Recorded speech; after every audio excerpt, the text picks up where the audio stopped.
कार्यक्रम के पुण्यार्जक हैं श्री चंद्रप्रभु दिगंबर जैन मंदिर, हिम्मतनगर, गुजरात।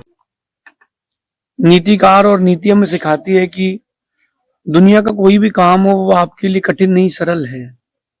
बस आपका मन होना चाहिए। दुनिया का कोई भी काम कठिन नहीं है, बस आपके पास मन और अनुभव होना चाहिए कि एक बार मन बन जाए कि मुझे करना है तो वो आप कर लोगे। लेकिन दो चीजें बहुत आवश्यक है जीवन के लिए, एक है वो शांति और दूसरी है शक्ति। अगर आपके पास शांति और शक्ति है तो फिर आप कोई भी काम कर सकते हो, वरना कठिन है। आज की नीति कह रही है कि अपने अंदर की शांति और शक्ति को पहचानना चाहिए। दो चीजें आपके पास हैं, एक शांति और एक शक्ति है। इनका बैलेंस, इनका खोज, ये बड़ा कठिन है।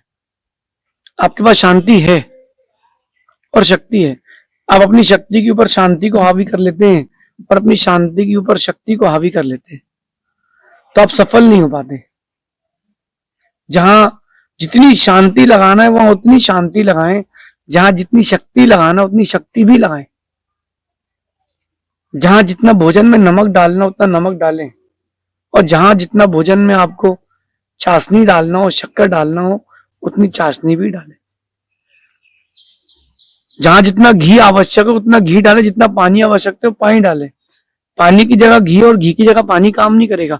शांति की जगह शांति का प्रयोग करें और शक्ति की जगह शक्ति का प्रयोग करें। इस बैलेंस को समझें, इस संतुलन को समझें। आज की नीति कह रही है कि आपके अंदर की शांति और शक्ति को पहचानिए, क्योंकि भलाई इसी में है। हम अपने जीवन की भलाई कहीं और ढूंढते हैं, जबकि हमारे जीवन की भलाई जो है वो कहीं और है। हमें अपने अंदर खोजना चाहिए और हम खोजते बाहर हैं। अपने घर में क्या संपत्ति है आज का इंसान नहीं देखता, कि आपके पास कितनी संपत्ति है ये कोई नहीं देखता। व्यक्ति देखता है कि पड़ोसी के पास कितनी संपत्ति है। अपने देश में, अपने राज्य में, अपने मुल्क में, अपने स्थान में, अपने घर में क्या क्या चीजें हैं उसका आनंद कोई नहीं लेता। पड़ोसी क्यों क्या क्या है, पड़ोसी मुल्क में क्या क्या है उसका दुख लेता है हर कोई। आपके पास माना कि आपके पास एक कार है, होंडा सिटी कार है, लेकिन व्यक्ति को अपनी होंडा सिटी से अच्छी बाजू वाले की सफारी लगती है, बाजू वाले की मर्सिडीज लगती है। जबकि काम तो दोनों एक ही काम करते हैं ना, गाड़ियां तो काम तो दोनों गाड़ी एक ही करती है ना, आने जाने का काम तो वही करती है ना। तो जो आपके पास है उसको भी तो खोजिए। अपने अंदर की शांति और अपने अंदर की जो शक्ति है, सबसे पहले इसको पहचानिए कि ये हमारे अंदर में कितने लेवल में है। हम छोटी छोटी बातों से कितना व्यथित होते हैं, हम बड़ी बड़ी बातों से क्यों कितना सहन कर लेते हैं, अपने जीवन में होने वाले अप्स एंड डाउन्स को हम कितना अच्छे से फील कर पाते हैं, ये कोई नहीं देखता। इसको खोजिए, इसको पहचानिए। पड़ोसी के घर में कितने कमरे हैं और पड़ोसी के यहाँ पर क्या क्या सुख सुविधाएं हैं, इससे आपके जीवन का कोई आनंद नहीं है।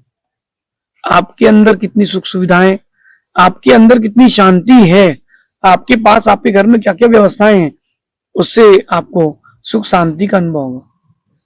एक बात मैंने देखी, बड़ी गंभीर बात देखी। इंदौर की बात है कि हम लोग सुबह शुद्धि के लिए जंगल के लिए जा रहे थे, तो एक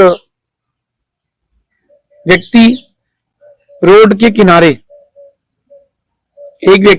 किनारे अपने कपड़ों की तकिया लगाया था और चादर ओढ़ के सो रहा था। वो दारू नहीं पिया था, कोई गरीब व्यक्ति था, लेबर था, और किसी ने उसको उठाया भी है, गाड़ी निकलने का टाइम हो गया, वो उठा और किनारे जाकर उस व्यक्ति ने उस दिन सुबह से मेहनत करी, सुबह की 4 रोटी, शाम की 4 रोटी खाई, 8 रोटी खाई और सो गया। जेब में उसके 10-20 रुपए होंगे और वो सुकून की नींद सो रहा था। वो सुकून की नींद उसको रोड पे मिल रही है और घर पर सो रहे एसी वाले सेठ को सुकून नहीं मिल रहा, क्योंकि वो अपने अंदर की शांति और अपने अंदर की शक्ति से अनभिज्ञ, अनजान है। आप अंदर की शक्ति और शांति को पहचानिए ना। आपके पास शांति बहुत है, लेकिन उस शांति को अपन दूसरे को देख करके भंग कर लेते हैं। आपके पास बहुत शांति है। जब आप साधुओं के पास आते हो, परमात्मा के पास आते हो, बहुत शांति का अनुभव होता है। क्यों? क्योंकि जो शांति में रहते हैं ना, उनके साथ रहोगे तो शांति मिलेगी। और जो आपके मित्र हैं, परिवार के लोग हैं, व्यापार है, ये इनके जीवन में अशांति है, उनके साथ रहोगे तो आपको अशांति का ही अनुभव होगा। इसलिए अपने सबसे पहले खोजिए अपने पास शांति कितनी है, अपने पास शक्ति कितनी है। आपके अंदर बहुत शक्ति है, आपके अंदर बहुत शांति है, लेकिन क्या बताएं, दूसरों को देखने के कारण हम खुद को नहीं देख पाते। एक मिनट के लिए सोचे कि एक व्यक्ति नल के नीचे पानी भर रहा है अपना बर्तन लगा के, और वो कह रहा है पड़ोस वाले से, ये भाई तेरे बर्तन को देख, तेरे बर्तन में से पानी बाहर निकल रहा है, और ये नहीं देख रहा कि उसका बर्तन नल से हट चुका है। अरे अपना अपना लोटा तो संभालो पहले। अपन दुनिया को देखने में लग जाते हैं और खुद के अंदर की क्वालिटीज को नहीं देख पाते। कोई भी वृक्ष हो, आप प्रकृति से सीखना ये बात। एक नीम का पेड़ है, उसके बाजू में आम का, उसी के बाजू में गन्ने का है। प्रकृति में उन्हीं के बाजू में एक मार्बल का पत्थर हो रहा है, वहीं ग्रेनाइट का हो रहा है, और एक सामान्य मिट्टी पड़ी है। ये कभी किसी को छेड़ते नहीं है। नीम का पेड़ अपने नीम की पत्तियों में, नीम की निबोरी में खुश है, आम का पेड़ अपने मीठे आम में खुश है। वो ये नहीं देखता, वो ये नहीं सोचता कि नीम कड़वी क्यों, कभी नहीं सोचता कि नीम कड़वी क्यों। अच्छा, उसी के बाजू में नींबू का भी पेड़ है, उसी के बाजू में आम का भी है, गन्ने का भी है। ये कोई नहीं सोचता कि गन्ना मीठा क्यों है, नीम कड़वी क्यों है, ये पत्थर मार्बल का व्हाइट क्यों है, ग्रेनाइट का ब्लैक क्यों है, सामान्य मिट्टी। प्रकृति का भी नहीं सोचती, प्रकृति अपने आनंद में रहती है। लेकिन आप मनुष्य उसके पास जाता है, अपनी शांति भंग करता है। ये तो मार्बल व्हाइट अच्छा है, ग्रेनाइट ब्लैक अच्छा नहीं है, नीम कड़वी है अच्छी नहीं है, आम मीठा है अच्छा है। और जब बीमार पड़ जाए, उसको वो चिकन पॉक्स हो जाए, तो वही नीम काम आती है। उसको रक्त का शोधन करना तो वही नीम काम आती है। प्रकृति ने कभी भी भेदभाव नहीं किया, परस्पर में एक दूसरे को जेलिसी नहीं करी, अपनी शांति भंग नहीं करी।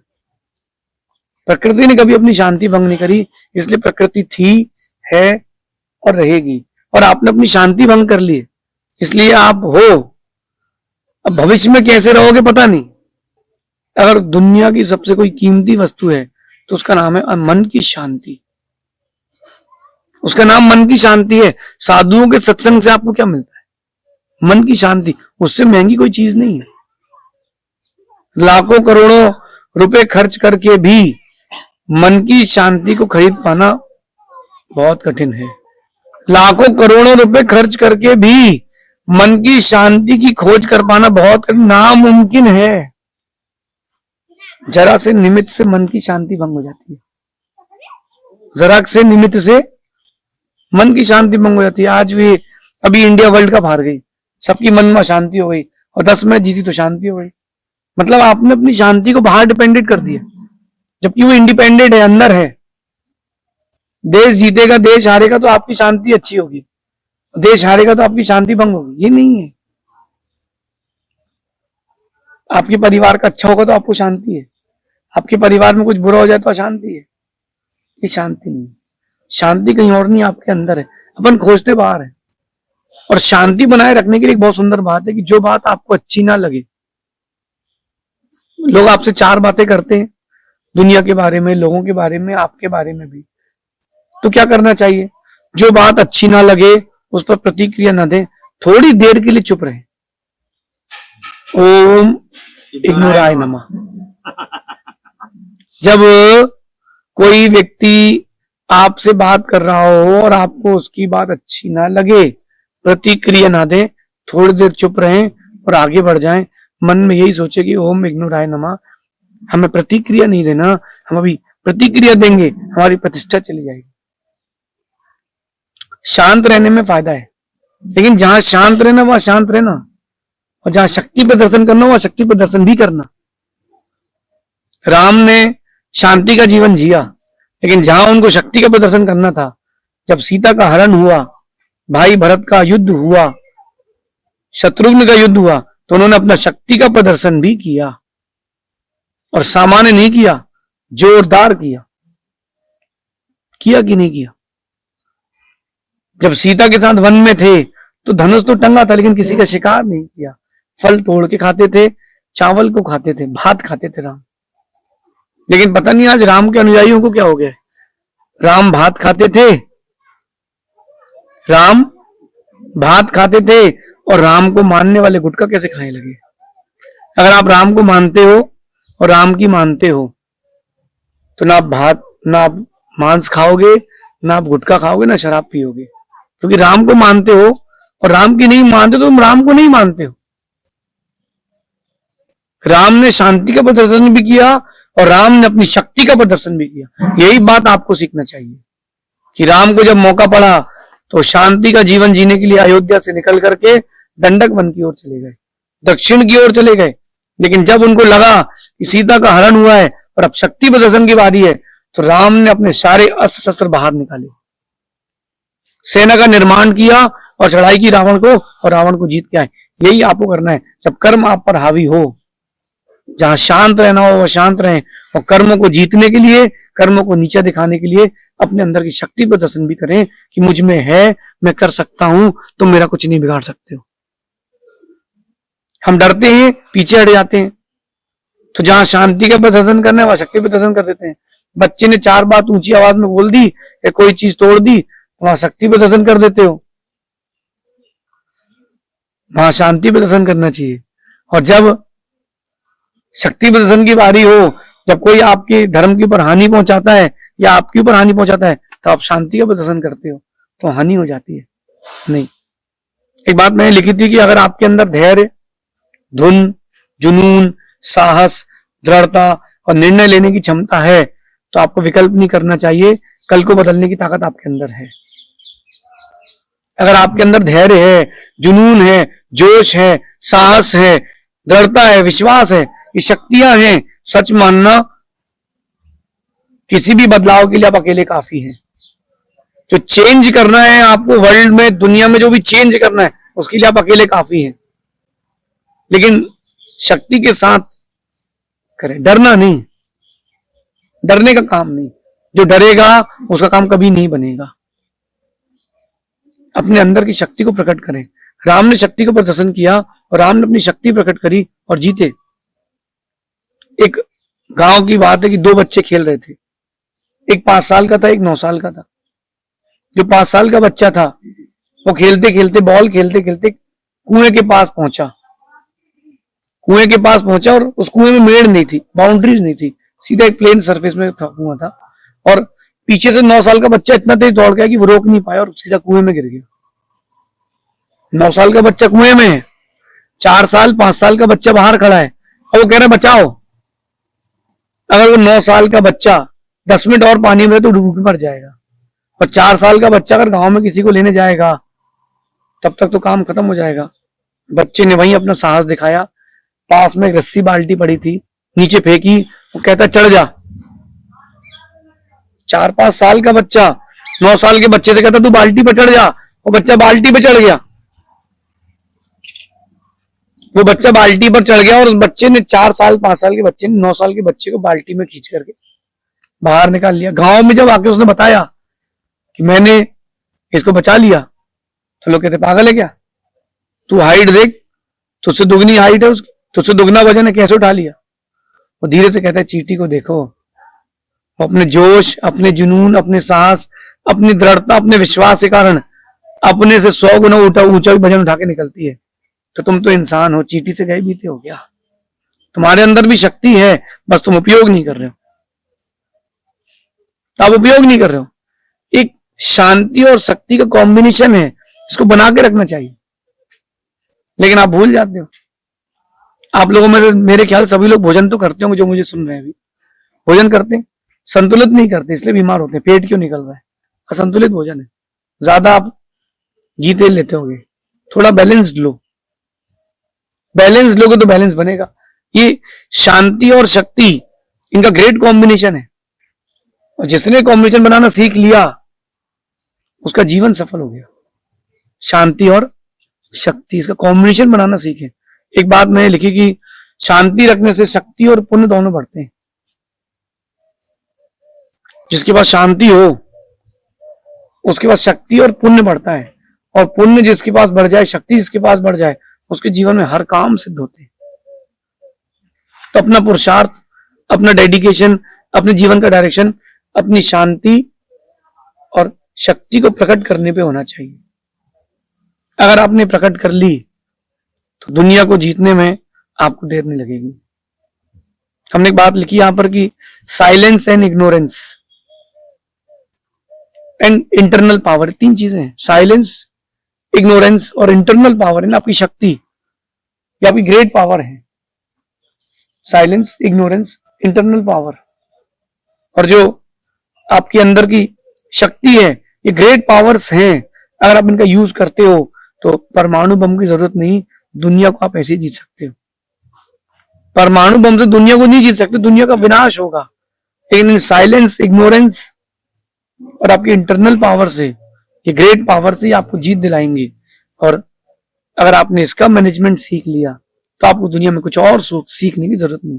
देखो राम का मैनेजमेंट, राम ने शांति से शक्ति का प्रदर्शन किया, फिर शक्ति प्रदर्शन के बाद जीत करके फिर बताया कि हम शांति प्रिय हैं। रावण ने हर समय शक्ति प्रदर्शन किया, शांति प्रदर्शन नहीं किया, इसलिए रावण के आगे श्री नहीं लगा और राम के आगे श्री लग गया। तो अपने को शक्ति प्रदर्शन करना भी तो आना चाहिए ना। शांति के प्रदर्शन के साथ शक्ति का प्रदर्शन भी करना आना चाहिए, और यही आपके अंदर की क्वालिटीज होना चाहिए। एक बात यहां पर है कि you have potential, you have calibre, आपके पास सब कुछ है, आपके पास मैनेजमेंट भी है, कैलिबर है, आपके अंदर जोश है, जुनून है, लेकिन एक चीज नहीं है आपके अंदर सेल्फ मोटिवेशन या फिर अपनी शक्ति को प्रकट करने की ताकत नहीं है, इसलिए आप कुछ नहीं कर पाते हो। इस कैमरे में वो ताकत है कि दूर तक का चित्र ले सकता है, लेकिन बटन दबाने की ताकत हर किसी में नहीं है। समझना, अब एक व्यक्ति गया और महल में जाकर रानी का मुकुट चुरा लाया, कितनी बड़ी ताकत चाहिए महल के अंदर जाना, रानी का मुकुट चुरा के लाना। जब वो रानी के महल में जाके मुकुट ला सकता है, उसके अंदर इतनी शक्ति है, इतनी दिमाग है, तो वो खुद का भी व्यापार कर सकता है। अपने अंदर की शक्ति को, अपने अंदर के जोश को, जुनून को बनाए।